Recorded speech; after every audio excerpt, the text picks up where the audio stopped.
Thank you very much, ladies and gentlemen, to be here today. We are very happy to receive Ms.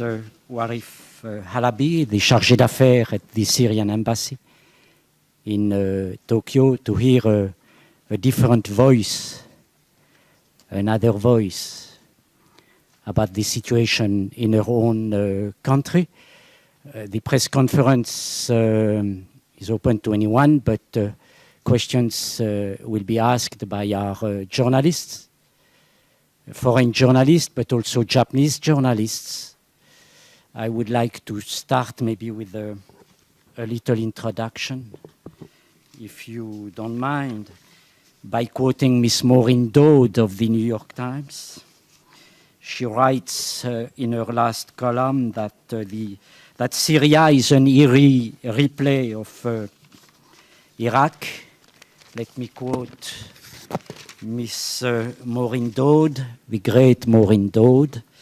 She says, once more we see the magnitude of the tragedy of Iraq because the decision on Syria is so colored by the fact that an American president and vice president took us to war in the Middle East on false pretenses and juiced up intelligence, dragging the country into an emotionally and financially exhausting decade of war and an identity crisis about the role of America in the world. We know apparently that some sarin gas has been used in Syria. Madame Halabi will tell us more later on. A chemical weapon has been used. Who did it? We don't know yet for sure. I would like to remember you that sarin gas was used earlier, not in Syria, but in Japan by the sect, and the informations regarding the sect are not yet complete and known.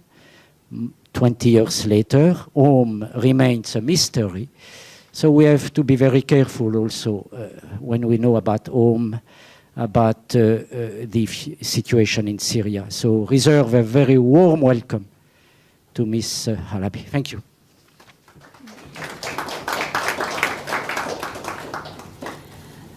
Thank you very much. I also really want to thank FCCJ Club.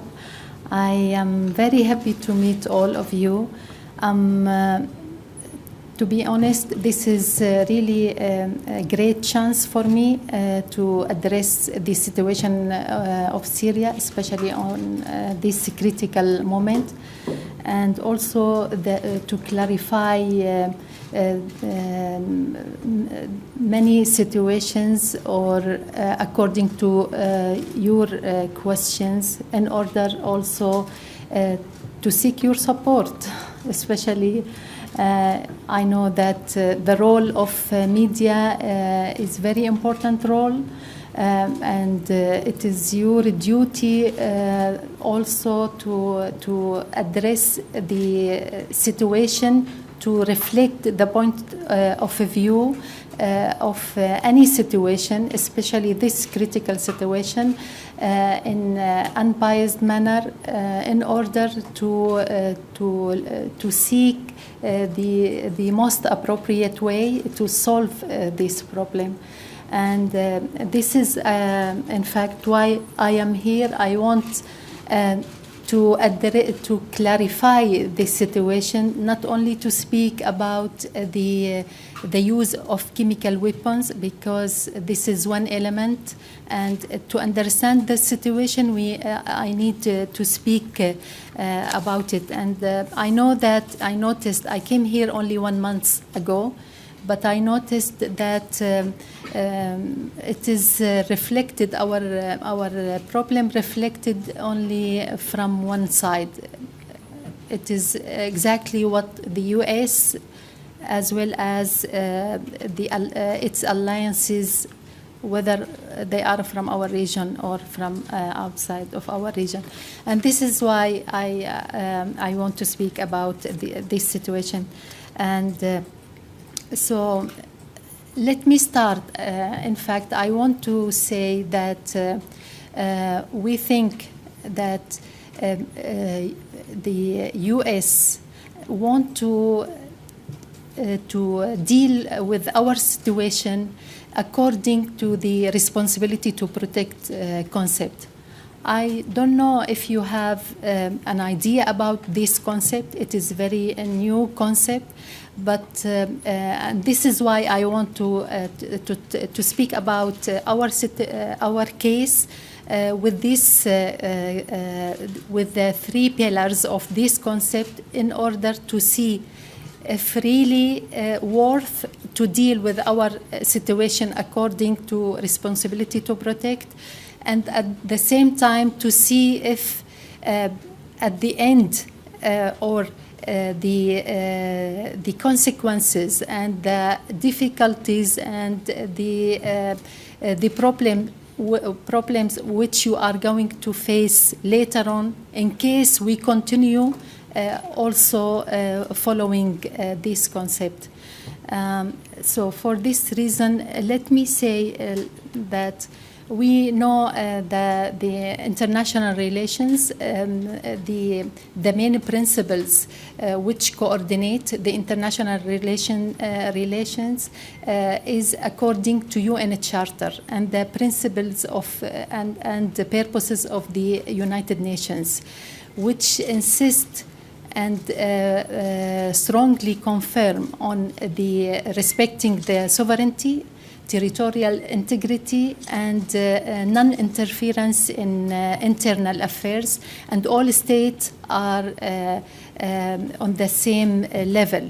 So now we have, like, after the end of the Cold War, and also, you know, the new world, what we say, the globalization and certain nomination as such, we are also start to speak about new concepts like responsibility to protect, like preemptive actions, like human security, like humanitarian interventions. So all of these concepts, actually, the intention behind also dealing or presenting these concepts is to change the principles, the UN principles, which I already speak about, which like the sovereignty and non-interference in internal affairs. So that if I want now to speak, to address the responsibility to protect, actually it has three pillars. And in order not to speak only about the international law and without also clarifying the situation, I want immediately to speak about these three pillars in line also of our case. So, for example, the first pillar of this concept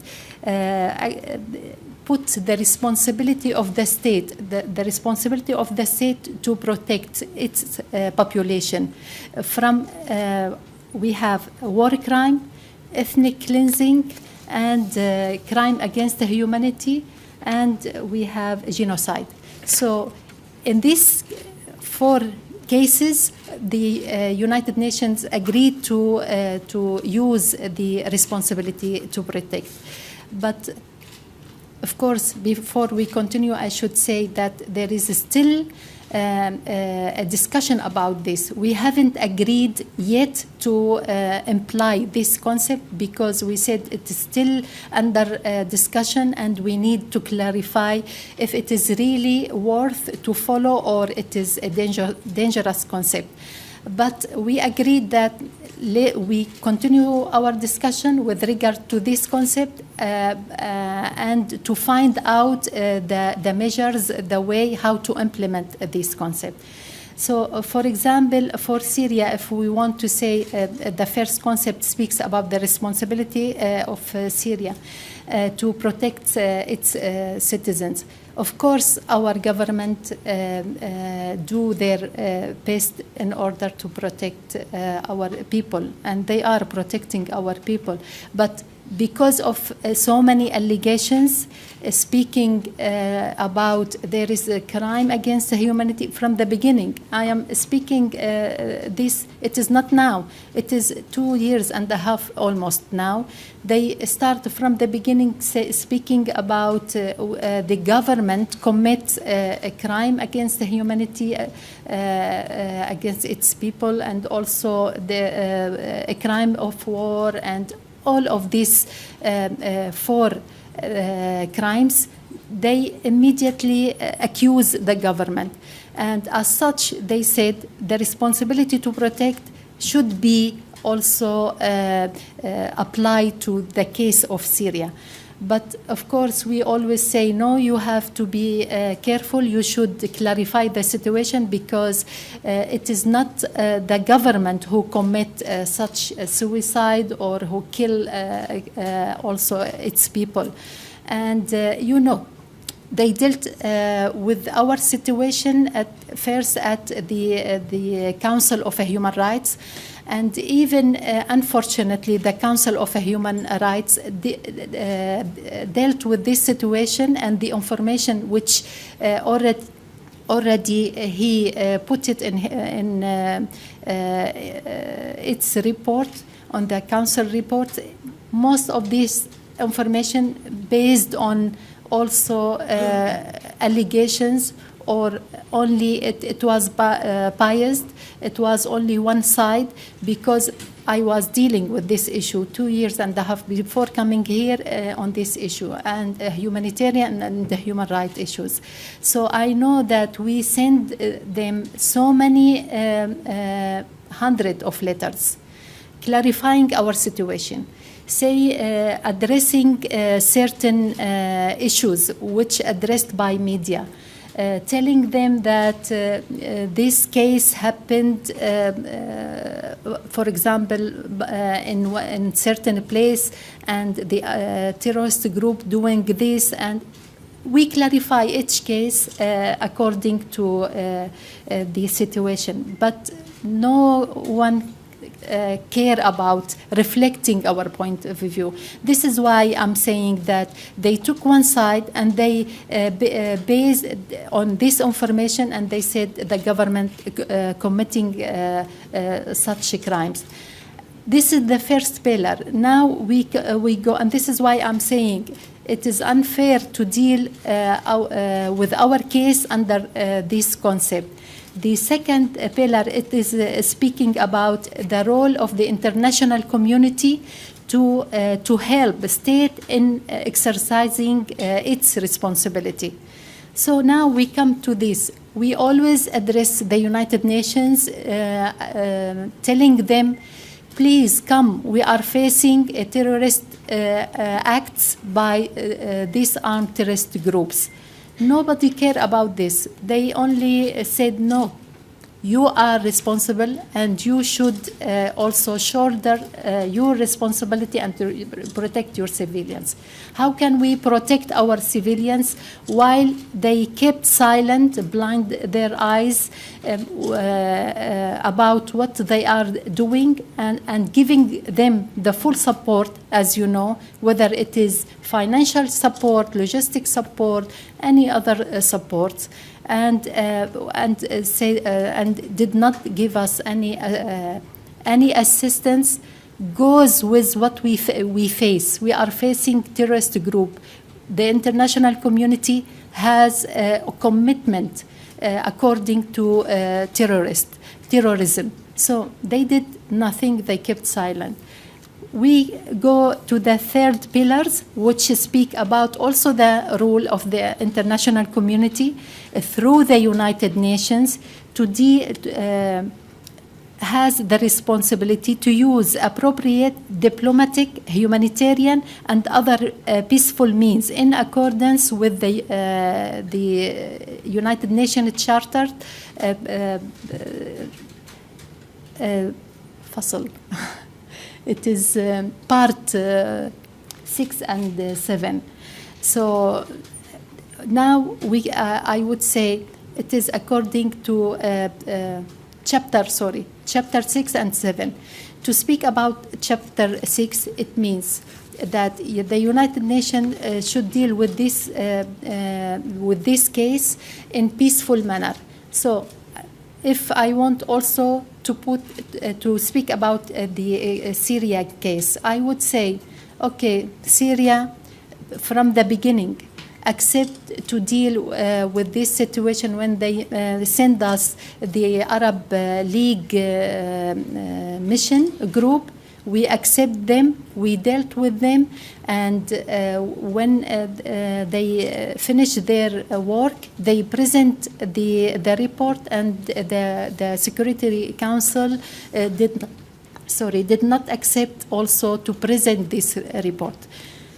Then again, after that, we have received also the UN mission in order, again, to find a political solution.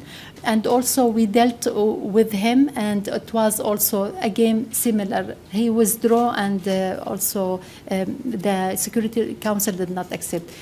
It comes later on. We also, Geneva 1, and we accept to deal with Geneva 1, and also when it comes now to Geneva 2, they don't want to wait Geneva 2, and they want to have military actions. I'm saying, of course, about the US and also some of its alliances. To speak about the humanitarian also process, because also here speak about the humanitarian means, my government accept to deal with the humanitarian bodies, international humanitarian bodies, and UN humanitarian bodies in order to also close the door and not to let them say you are not cooperating with us. We have a humanitarian response plan, and we accept certain NGOs dealing with this issue, in addition to Red Cross and Red Crescent and the United Nations body inside Syria. But of course, unfortunately, also this, we have a problem because it is not funded. It is only 30 to 40% funded. So it is not easy to also satisfy the need of affected population, the humanitarian need of affected population, while it is not funded. Now, this is a peaceful solution. So we did our best. This is why should not go to use the force against us, because according to Chapter 7, the Security Council can request or can also allow to have such actions, but when they feel that the member state intentionally they don't want to shoulder their responsibility and to protect civilians from these 4 crimes, as I mentioned. So now, if we want to say, okay, again, United States want to say that the situation now should be dealt by force. Okay, according to the 3rd pillar of the responsibility to protect, such act should be also should be allowed by the Security Council. As you noticed now, even the United States, they don't want to wait the result of the investigation, UN investigations, and they want immediately to act, use the force, and also to do military action against Syria, without considering also what we already agreed at the United Nations. So for this reason, to be honest, this is the three pillars, and this is the situation. And as you noticed, even other countries, because they know exactly even the responsibility to protect, if it is goes with our case, they should not do anything unless the Security Council allowed of such actions. Now I want to actually speak about the lesson learned, because as you know, the responsibility to protect also they invade Libya and Afghanistan according to these principles. And what the failure or the weaknesses of this concept, it was very clear for so many experts. And they mentioned that, for example, when you are seeking, because the concept of responsibility to protect, it is only for protecting civilians. So when you are seeking to protect civilians while not considering to find a solution, a peaceful solution, a political solution, you will not solve the problem, because you will face later on many other problems. For example, okay, they could manage to deal with the Libya case under this concept. However, what happened later on? So it is only they mentioned that they want to protect the civilian. But what, for example, about the mercenaries? Those fighters who are also use them in order to kill Gaddafi or to fail his regime. And what about after that? Most of them in Mali, Niger, and countries around Libya now continuing their criminal acts, but no one can hold them accountable, because now there is a new government, and there is it is difficult to deal with them, because, as I mentioned, the responsibility to protect, it is only dealing with the protecting the civilians, but it has no rules for international law. So this is very important. The experts also agree that, for example,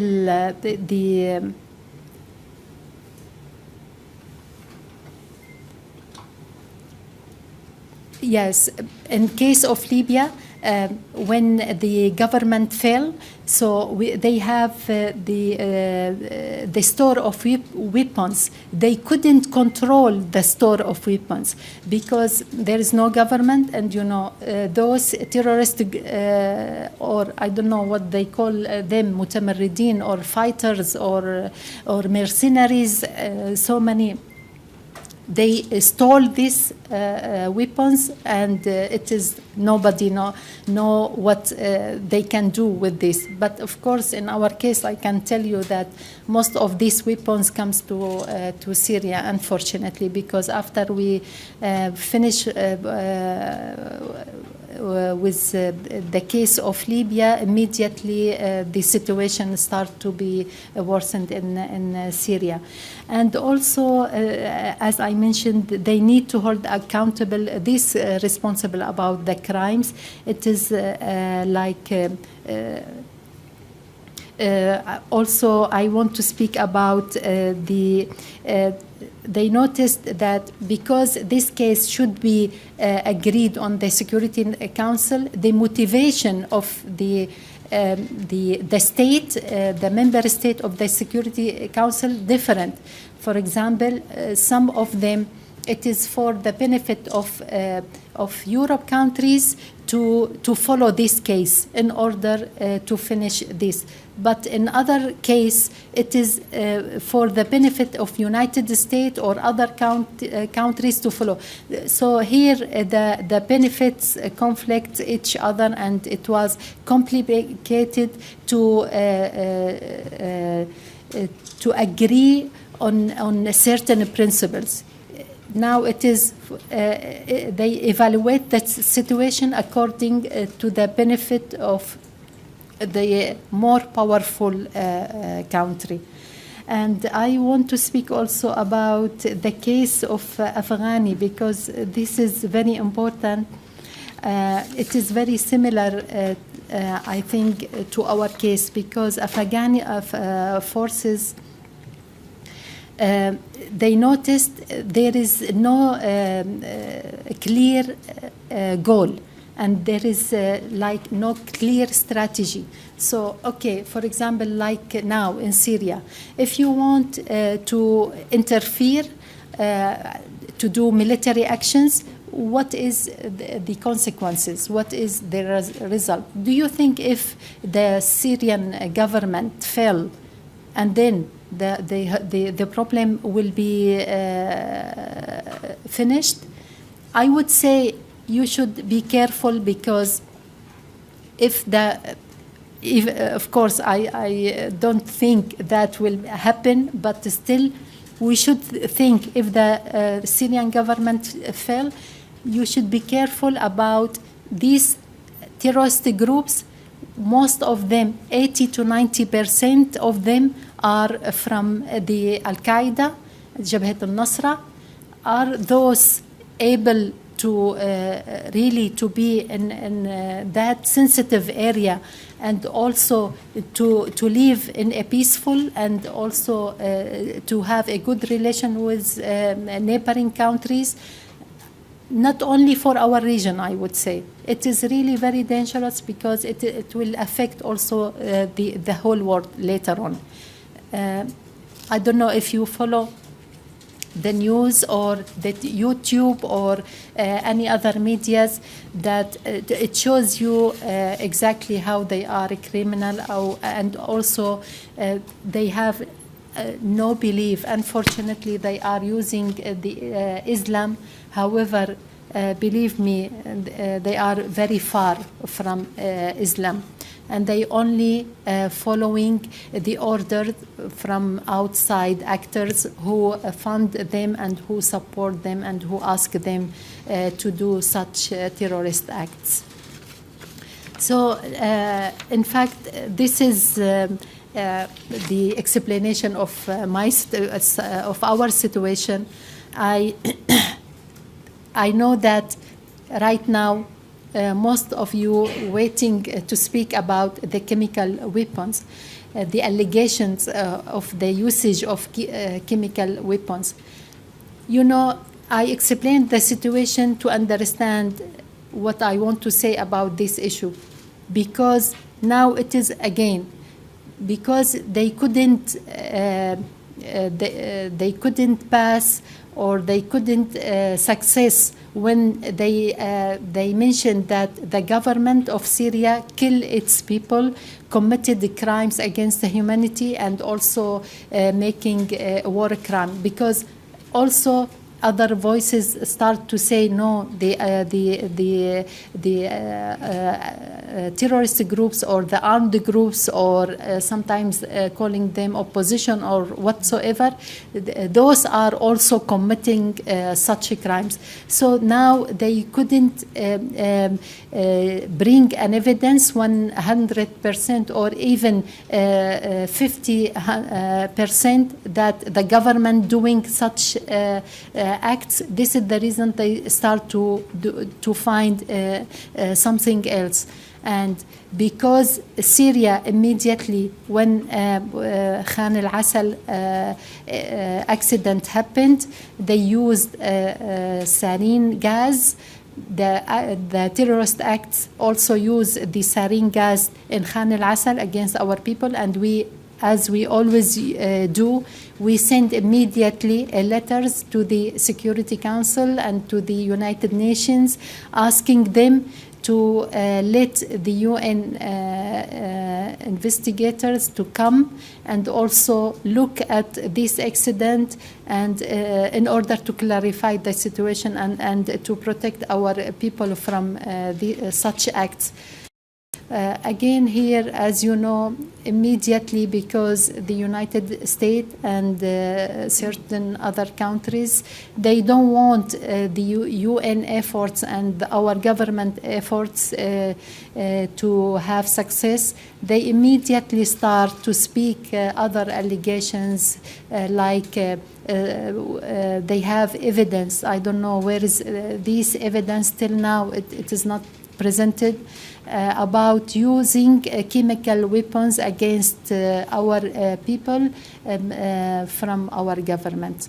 We accept after a long discussion because for us, we need a credible information, but we have no credible information. And we know exactly the US, Britain, France at that time want to only complicate the government efforts. And this is the reason why they start to speak about other allegations. We agreed at the end to let these UN experts on disarmament to come inside Syria and to investigate on Khan al-Assal in addition to two other places.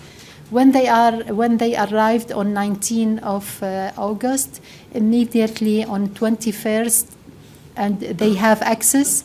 Our government work hardly and cooperate in order to clarify the truth. And you know, especially at the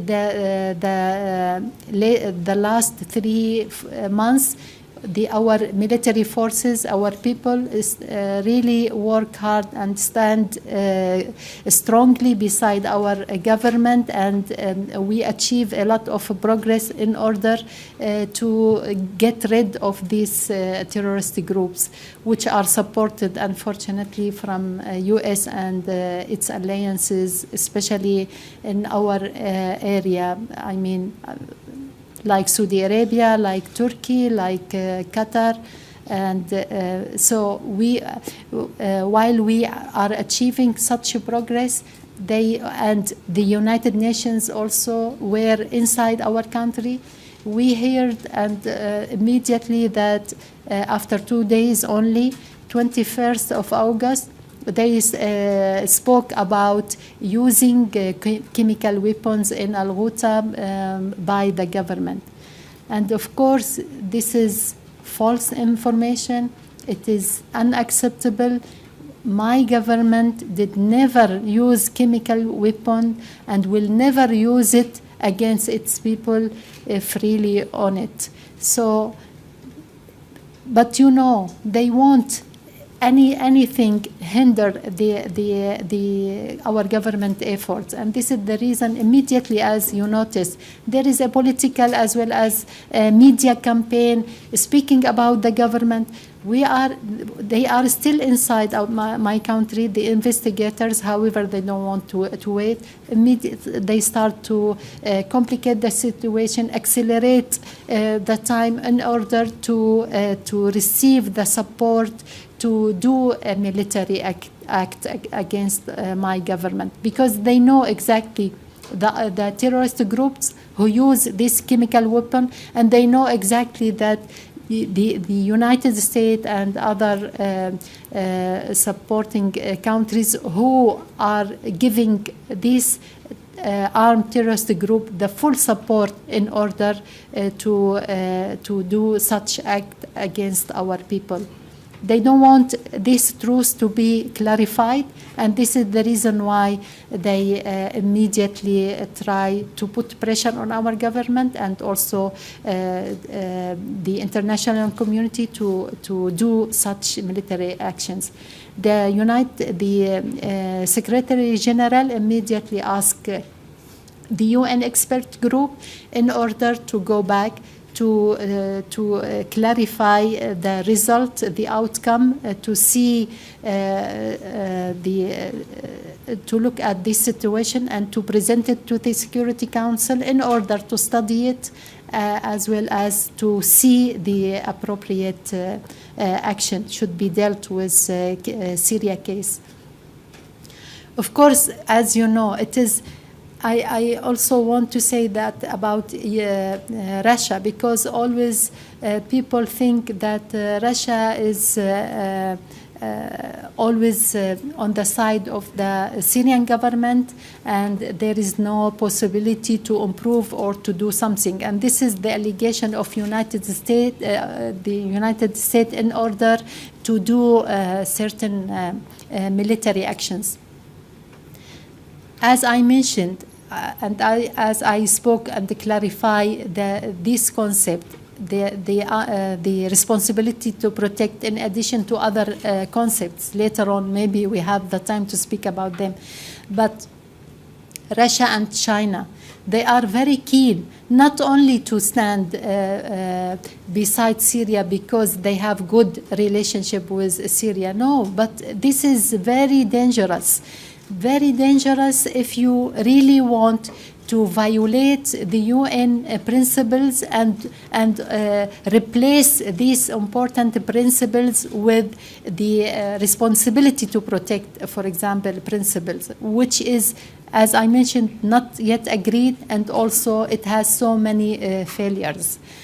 This is why Russia always want to have a concrete evidence before, and also want to follow actions in line with the United Nations and the principles and purposes of its charter and the international law. Anyway, this is the case actually, and I really want to listen to your questions, and also I want to say before that, for the Japan's government, we have a very long history. In addition to political relations, as you know, we have the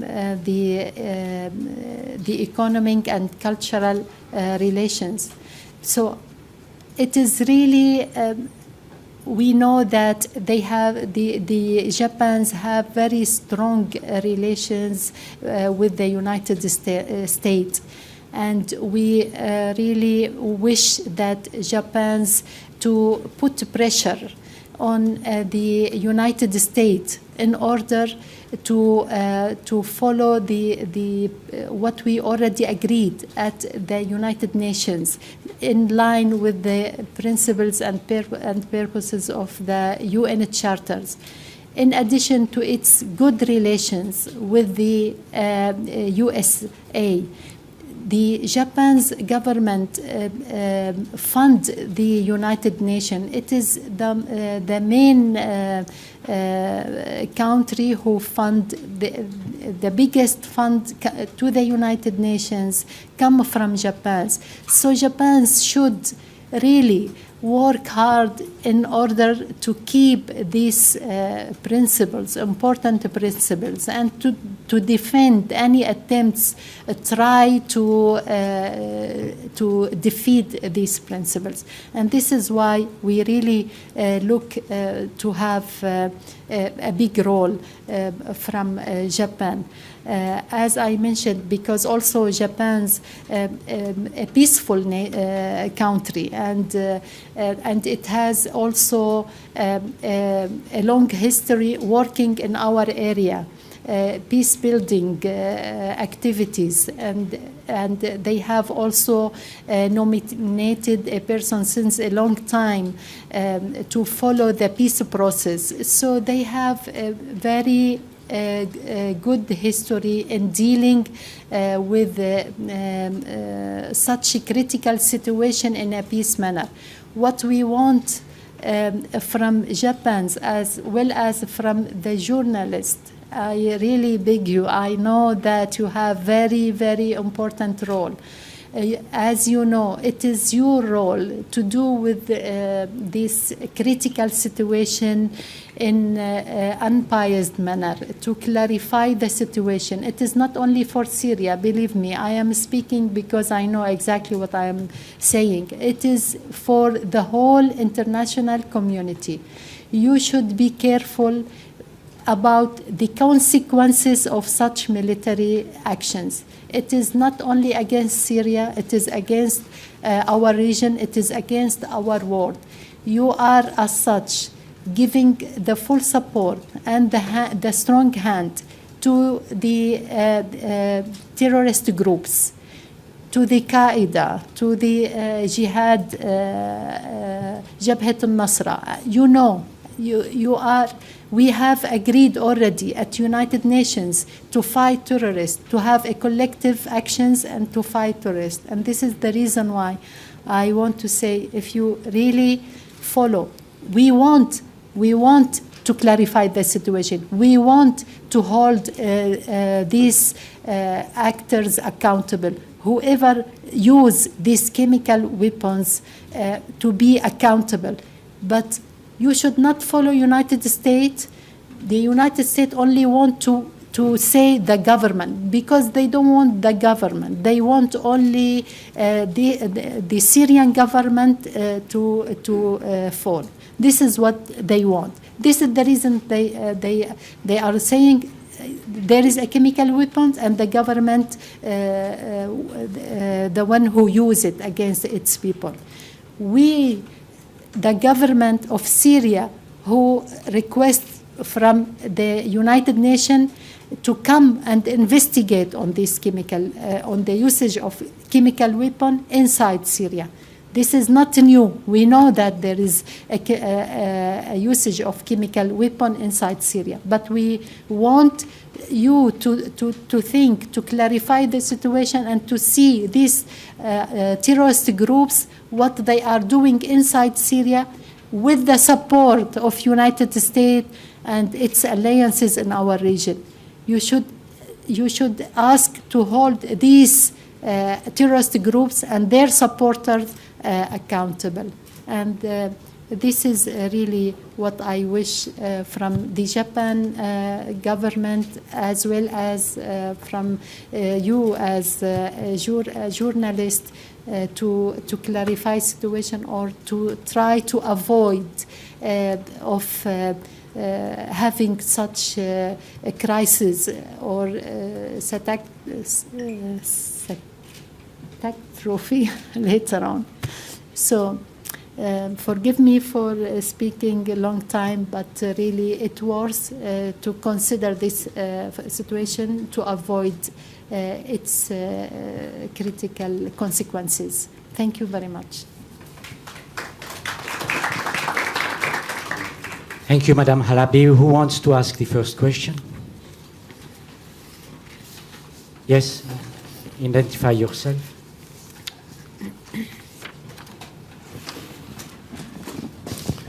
My name is Hiroyuki Fujita, and I'm at Kokumin Shimbun, right-wing newspaper. I'm sure the United States would present CIA intelligence information. The Syrian government actually caused the incident. Do you have any counter information or counter intelligence to prove that they are it was caused by terrorist group? Thank you very much. To be honest, why I did not speak about this report, because I am full confidence it is really a false report, and it is it has only allegations. There is no really true evidence. For example, I want to say also that those who are accusing our government should present this evidence. Where is the evidence? What did they mention on this report? They said we have an information about using chemical weapon by the government from, but it is not concrete evidence. We still need to seek more information. So what does it mean? That means their information from YouTube or from media or from what these terrorist groups writing on the internet, on many sites of the internet. Is it really this worth to do such a military action against a sovereign state, against other country, while they do have not evidence? Their report really very similar to the Iraqi report before they invade the Iraq. You know, it is like, okay, only they want to say that they have information about using or having a nuclear weapon, and we want to have the support in order to attack it. But at the end, what happened? We have more than 1.5 million dead men right now from Iraq as a result of such act. We have really destroyed the whole country, and then they said, in fact, we have no evidence. What else? They are speaking about certain conversation by phone. Who said this is wrong? We don't have chemical weapon, and so for this reason, they should say it is something concrete. This man or that man, or to put more, to present more evidence about their speech. Can you support U.S. while they are saying only we listen to certain conversation, clearing or clarifying they use the chemical weapon? Whoever pass the street or working in any field can speak about this. It is really not a concrete evidence.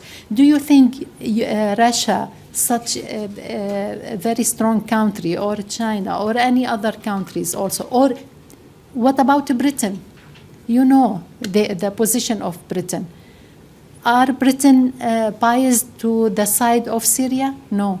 But because they are not convinced of these allegations presented by the USA, because also they know they face the same difficulties when they also have this problem with Iraq.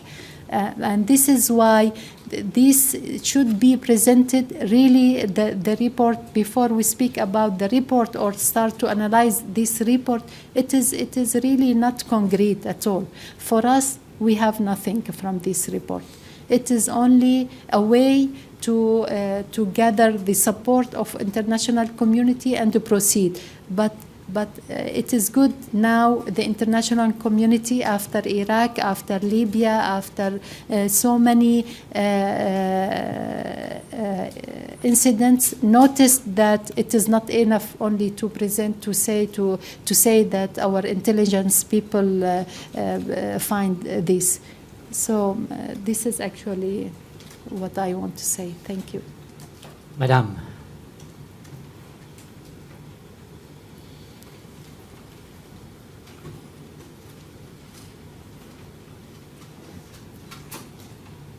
Hello, Isabel Reynolds from Bloomberg.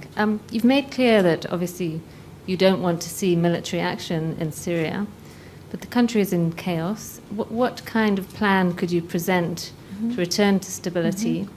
And would it make any difference if your president resigned? I want to say that it is not only the request of Syria. You know, we want to have a political solution, and this is most of the countries looking at having political solution. What I want to say also for this, like US and other alliances, to stop funding these terrorist acts, to stop giving their full support, to really consider the consequences. So I would say, okay, we are ready, because we said we want to have such dialogue in order to reach a political solution. With regard to our president, this is really, it is not like we are, as the Syrian people, we decide to stand by his side, because we know 100% what he is doing. He protects us while most of the international community, or the most powerful of the international community, against us, because we know that exactly we are standing beside him, and we are really want to solve this problem and to continue the international efforts looking for political solution with the leadership of our president. It is not depends on me even. It is depends of the willingness of our people. And we have, in 2015, we have elections, and after and during that election, we will see the result. Please. Next question. Madam, are you a journalist? Yes, I am. Please. And then, my friend. Hi, my name is Sarah Yamasaki, Yamasaki Journal. You seems to be expect any diplomatic efforts from Japanese government should pressure to the United States. But unfortunately, it seems to be more at night before when they opened the Iraqi war. So Japan full supported the United States policy when they opened the war, Iraqi war and Afghanistan war as well, unfortunately. So then not only China and the Russian Federation, but also other European community, except French and British government. But the rest of the world, is, especially Italy or South Africa, this morning the report was, there was a report that they strongly oppose, unless the United Nations Security Council approve the invasion or attack to the Syrian soil, that they strongly oppose opening the war. So what would you think? Do you have any realistic strategic policy, try to press Japanese government when Abe, Prime Minister Abe, returns from Rio de Janeiro? Right before he departed to Brazil this morning at the G20, he expressed to the Obama, when they had a brief meeting, that we still continue to support your policy, which means attacking Syria soon. So would you tell us you have any policy or a strategic policy against the Japanese government? Thank you. Yeah. Thank you very much. To be honest with you, I am following the Japanese newspaper and the government of the Japan. I noticed they are also, even they understand the U.S. situation. They want to cooperate with the U.S. also efforts, and to continue to work closely to have more information. However, it is also it is very noticed that they want to, in case they decide to have a military action, to have such actions after the Security Council approve that. So it was clear like this. Even I noticed from Abe words, it is like he is supporting the U.S., but he did not say we will also do military actions or engage in military actions. I actually met so many important people from the parliament, from parties, rural parties and other parties, and most of them I don't want to say that, but they understand the situation and they prefer to deal with this situation in line with the United Nations principles. So this is why they seek also to have such approval from the Security Council before dealing or doing such military actions. Thank you. Yosh, please.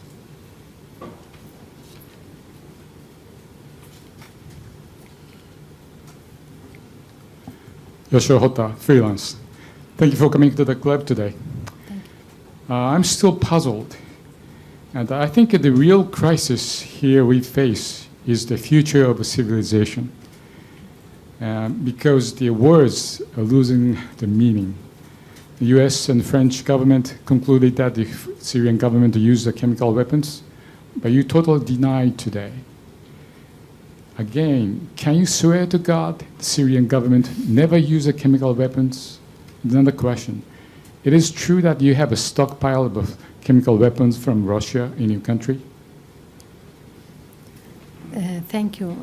In no way and in no means our government can use chemical weapon against its people. Our president, very responsible man.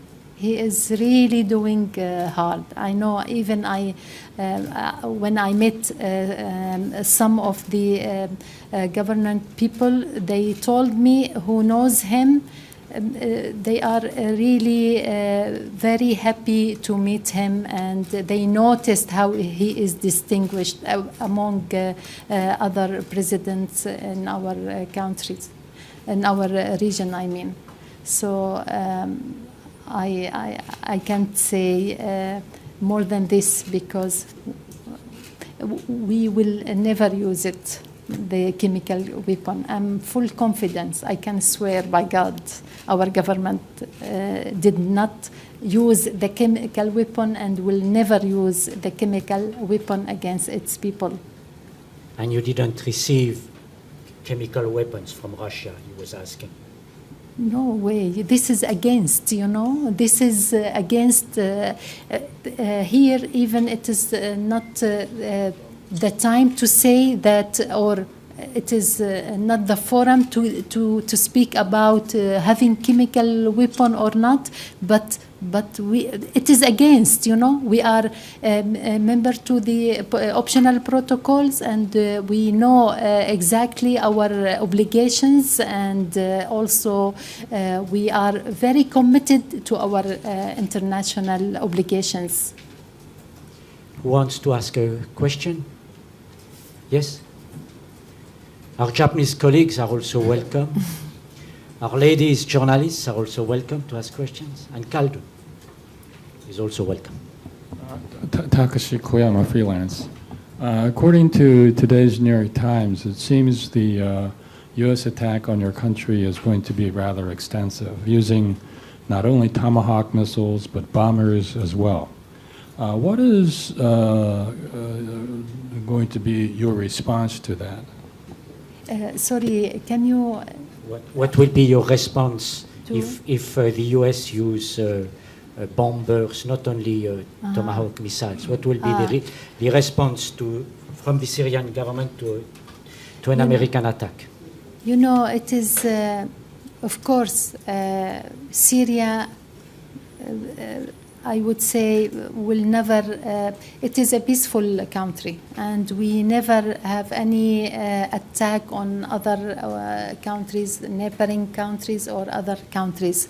And, but at the same time, when we face such aggression, you can't expect from our side to keep silent.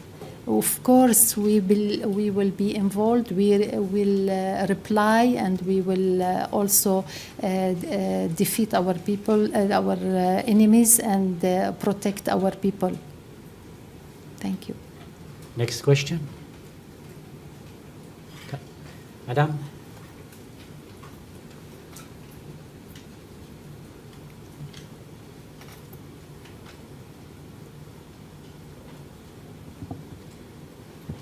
Thank you. My name is Emily Wang from the Associated Press. You mentioned that the Syrian government does not have any chemical weapons.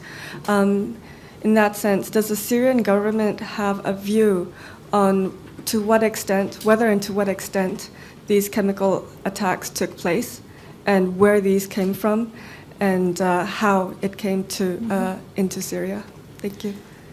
You know, from 2012, the last month of 2012, we sent 2 letters informing them, the United Nations, that we have an information about these terrorist acts, working on having these chemical weapons.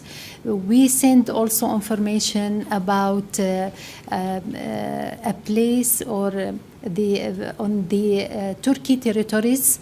They have a laboratory. They manufacturing these materials inside Turkey territories, and we ask the United Nations in order to follow this information and not to give the support to these terrorist groups in order not to use it against our people. It was very easy for them to bring it from outside, from Turkey. You know, we have a border, and to bring it inside. Even these terrorist groups, they have the full support, the financial support from Gulf countries, unfortunately. So they can do such materials. I am not expert on the chemical weapons. I mean, to differentiate between gas sarin, or any other materials. However, we have this information and we send it. And I can say that they use also, from our experience, they use very بسيطة, simple materials, something like this, like from chlor, because they also put their hand on we have a chlor laboratory in Aleppo, and they use of this chlor, they misuse this chlor for certain activities. And this is, you know, even if it is simple, but it is with the support of other countries, they can do something. I don't know actually from where they bring this, but it is easy because we have these difficulties on the border with Turkey, so it is easy to bring this stuff from outside, or to do it like from this the chlor and other materials. Yeah, please, Calvin.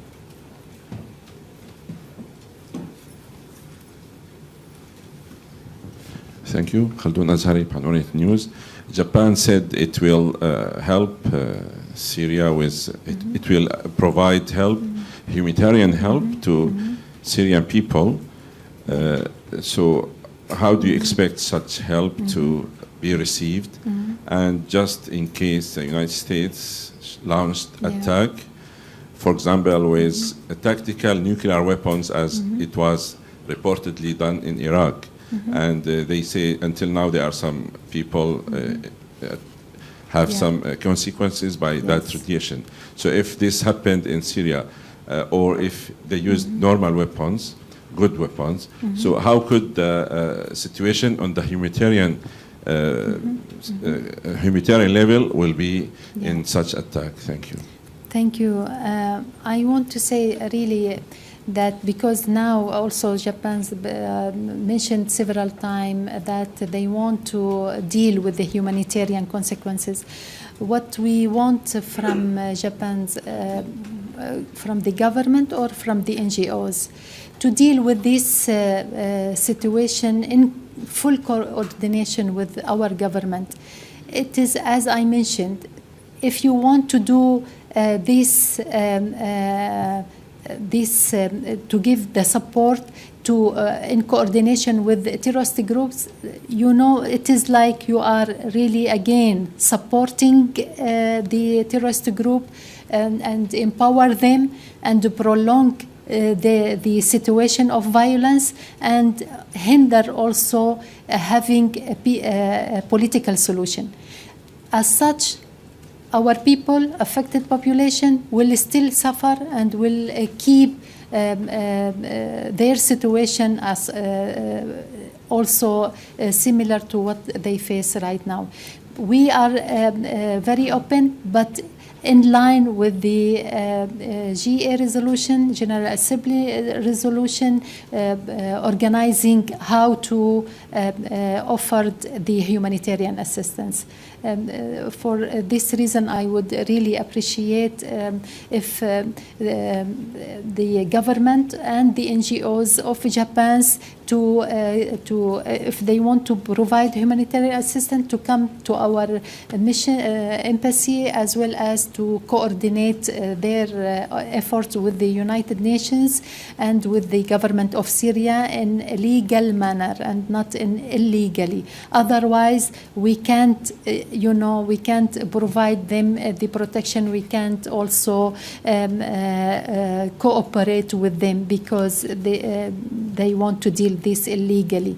And with regard to the humanitarian consequences, you have noticed from now, if you follow our news, because the people start to hear about such military actions could happen, they start to run from certain areas and to stay in camps on something like this. Really, it is a very difficult situation. And now, imagine if really happened such military actions. These peoples who are speaking about their concern about the humanitarian situation of our people should really consider the consequences, the humanitarian consequences and aspects. Thank you.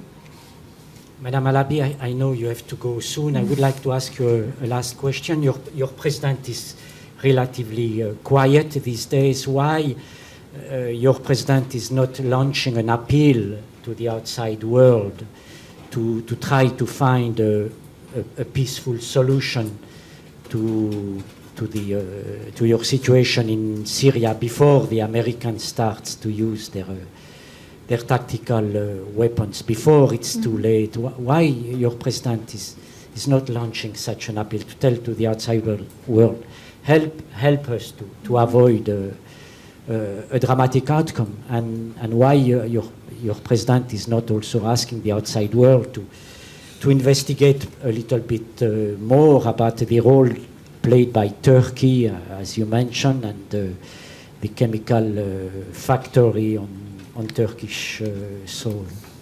Thank you very much. I would say really even our president doing so many interviews with several newspapers, even the last one, it was with Le Figaro. It is a French newspaper, and as well, it is not only our president doing his best, because it is Syria,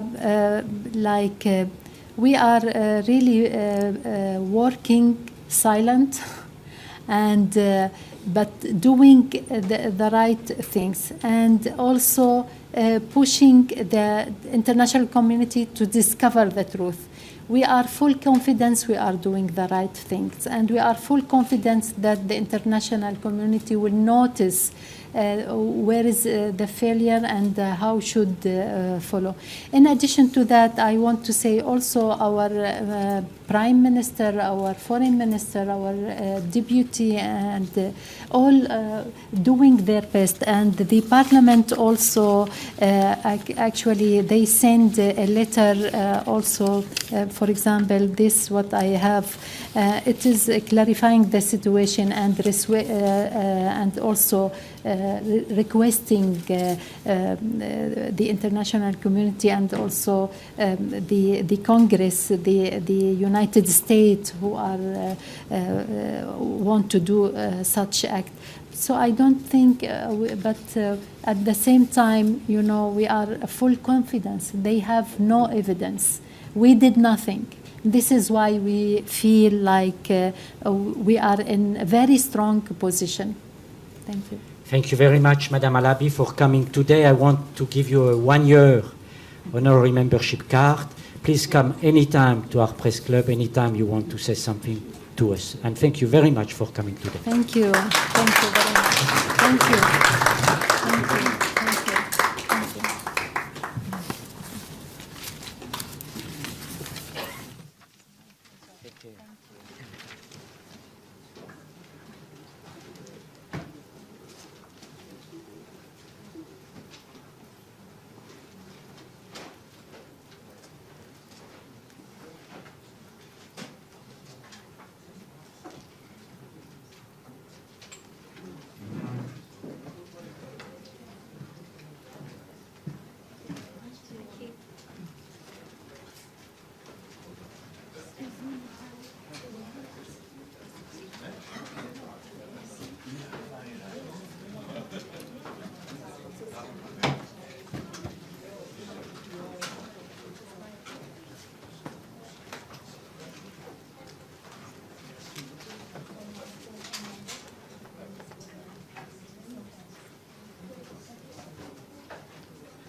Because she accepted my personal interview, so I'll make an appointment with her. I will tell you also.